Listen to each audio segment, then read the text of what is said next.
ছেলেদের মধ্যে আপত্তি চারটা নাই, যদি থাকে করেন আপনি, চারটাই আপনারা যদি করতে জায়েজ হবে করে আপনি মিনিমাম। করেন, কিন্তু আপনার গর্ভে যে সন্তানটা হবে সেই সন্তানটা কার হবে আপনি যদি এটা কনফার্ম করে বলতে পারেন, তাহলে আপনি 4টা না আপনি 8টা করেন, আপনাকে আইন সিদ্ধ করে দিবে সরকার, আমার কাছে মনে হইতেছে এরকম কিছু।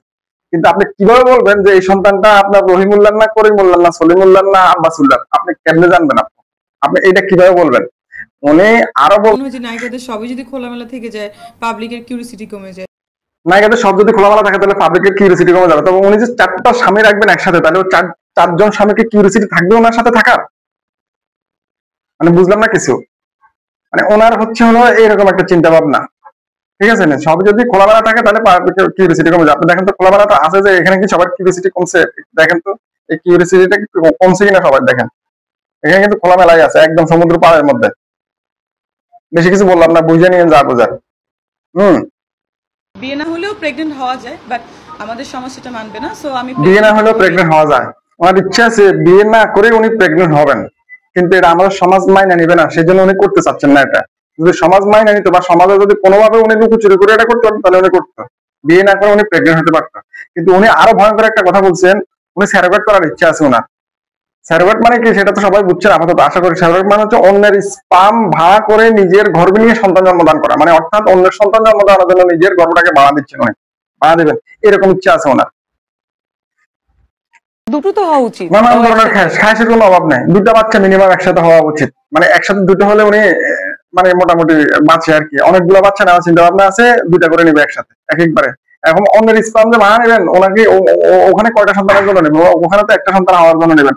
এখন ভাড়া নেওয়ার পরে যদি সন্তান 2টা হয়ে যায় ওই স্পাম থেকে, তাহলে কি করবেন? একটা সন্তান কি করবেন? মানে এই জিনিসগুলো ওনার যেরকম একটা কিউরিসিটি আছে, আমার একটা কিউরিসিটি আছে, আশা করি আপনাদের একটা কিউরিসিটি আছে এই জিনিসটা জানার জন্য। মানে ওনার যে ভয়ঙ্কর রকমের চিন্তা ভাবনা, উনি স্যারোগেট করতে চাচ্ছেন, মানে এটা একটা মানে কেমন কেমন চিন্তা ভাবনা না?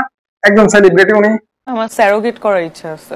অবশ্যই আমার লাইফে যে এতদিন ধরে আছে বেলা, আমি বেলাকে ওনাকে প্রশ্ন করা হলো আপনার স্বামী, আপনার হবু স্বামী অথবা আপনার উড বি হাজব্যান্ড এবং আপনার গৃহপালিত যে কুকুর বেলা, উনি একটা কুকুর পালক, নাম হচ্ছিল বেলা, এই বেলা এবং আপনার হাজব্যান্ড, হবু হাজব্যান্ড বা উড বি হাজব্যান্ড যদি একসঙ্গে থাকে এবং একটা মহা একটা বিপদের সময় যদি সম্মুখীন হন আপনারা 3জনে, তাহলে আপনি কাকে বাঁচাবেন?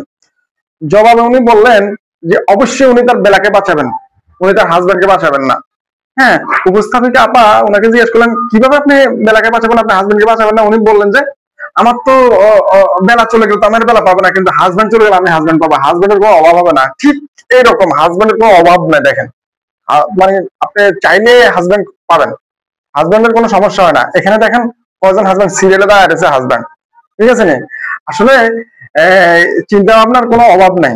হ্যাঁ, তো ওনাদের মতো মেয়েদের যারা স্বামী হবেন একটু চিন্তা ভাবনা করে হইতে হবে, ঠিক আছে নি? ওনারা হচ্ছে আমাদের সমাজের সেলিব্রিটি আর কি। ওনারা 2 দিন পরে কি হবেন জানেন? মোটিভেশনাল স্পিকার হবেন।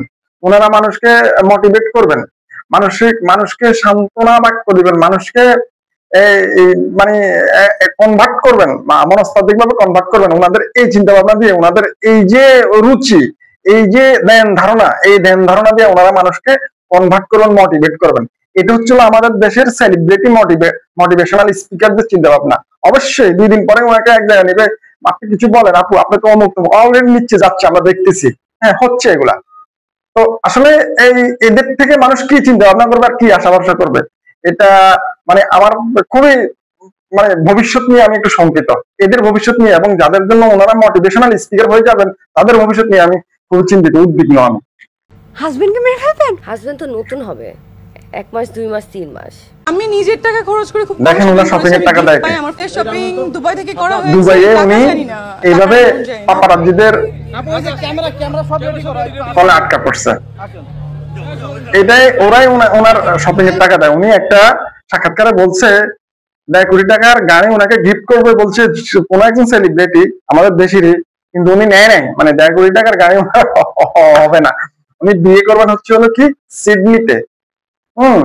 উনি অনুষ্ঠান করবেন সিডনিতে, ওনার এত অর্থ সম্পদ, এবং উনি 30 বছরের মধ্যেই বিলিয়নিয়ার হয়ে যেতে চান, ঠিক আছে?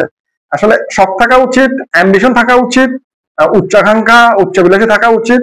বা উচ্চাবিলাসীর মধ্যে এমন জিনিস ঢুকে যাওয়া উচিত না যেটা আপনার চরিত্রকে আপনার ভবিষ্যৎকে অথবা আপনার এই ভবিষ্যৎ প্রজন্মকে প্রশ্নবিদ্ধ করবে, এইরকমটা হওয়া উচিত না। উনি সবার থেকে গিফট পান, সবার থেকে গিফট সবাই আশা করে, কিন্তু সবাই কারা এটা কিন্তু উনি আমাদেরকে খোলাসা করেন নাই, ঠিক আছে না? আমি এই সাক্ষাৎকারটা পুরোটাই দেখছি, হ্যাঁ, উনি এই জিনিসটা খোলাসা করেন সবাই কারা, ঠিক আছে? এটা করা উচিত ছিল। তো ওনার একটা ফ্রেন্ড আছে, ওর নাকি ফ্যাশন হাউস আছে, তার বাড়ি হচ্ছে নাকি ডেনমার্ক, মানে কোন জায়গায় বলছে, দুবাইতে তার ইয়ে আছে, ফ্যাশন হাউস আছে, সে তাকে গিফট করে, গাড়ি গিফট করতে চায় একজনে, তারপরে ওই ছেলেটা গিফট করতে চায়, আবার গাড়িতে আরেকজনের সাথে রাত্রে উনি ধরা খায়, বলবো না এটাকে ধরা খায় বলা যায় না, ধরা খায় হচ্ছে গরিবেরা, বড় লোকেরা ধরা খায় না, ঠিক আছে? সবার থেকে গিফট উনিও ইনকাম করেন, উনি এমন ছেলে চায় যে ছেলে ইনকামের দরকার নাই, যদি ওনার লাভ ম্যারেজ হয় ওয়েলকাম, হ্যাঁ, ওনার ইনকাম ডাজ নট ম্যাটার, উনি ইনকাম করে। আপাতত আমাদের বোন ইনকাম আছে, উনি ডাক্তার, উনি ইয়ে মডেল, উনি নায়িকা, উনি বহুত কিছু, উনি ব্যবসা করেন দুবাইতে, উনি আসা যাওয়া করেন। তারপর উনি লন্ডনে দেখছি একবার একটা ইয়ে করতেছে, বলতেছে লন্ডনে সবাই যাওয়ার জন্য, ওনার সাথে সেলফি তোলার জন্য, যারা যারা সেলফি তুলতে চান সবাই আসেন লন্ডনে, হ্যাঁ, যারা যারা ওনার সাথে ডান্স করতে চান, পারফর্ম করতে চান, তারা তারা আসেন ওখানে, উনি এটা বলছে, আমি দেখছি। তো এই হচ্ছে ওনার ইনকামের রাস্তা। তো আর উনি হচ্ছে অ্যারেঞ্জ ম্যারেজ করবেন হচ্ছে যদি বাবা মা করায়, তাহলে সে হতে হবে মাসে কোটি টাকার উপরে ইনকাম থাকতে হবে, ঠিক আছে না? এখন কথা হচ্ছে সালনা কুত্তার নাম রাখছে বাঘা, একটা কথা আছে, তো এই কথাটার ব্যাখ্যা দিলাম না। এখন কথা হচ্ছে উনি কিন্তু ওনার পরিবারকে ছোট করে দেখেন, উনি যে লেখাপড়া করছেন, ওনার উনি বলছেন 50 থেকে 60 লাখ টাকা লাগে ওনার ওখানে লেখাপড়া করতে, যেখানে প্রাইভেট ইউনিভার্সিটিতে উনি ডাক্তারি করছেন, সেখানে লাগে, আমরা জানি, ঠিক আছে, হ্যাঁ। তো আপনি এই 50 থেকে পারিবারিক একটা ব্যবসা বাণিজ্য আছে, সেগুলো করতে পারতো, যাই হোক, সেটা তার ব্যক্তিগত ব্যাপার, সে ব্যাপারে আমি কিছু বলতে চাই না, বলতে চাচ্ছিও না। আমার কথা হচ্ছে এই ধরনের সেলিব্রিটিরা আমাদের ভবিষ্যৎ প্রজন্মের মোটিভেশনাল স্পিকার। হায় হায় রে, ভবিষ্যৎ কোথায় যাইতেছে? আর ওনার কিছু ছবি দিয়ে দিলাম, এগুলো দেখেন। উনি হচ্ছে আমাদের মিষ্টি জান্নাত, সেলিব্রিটি, আফু, নায়িকা, হিরোইন, দেখেন।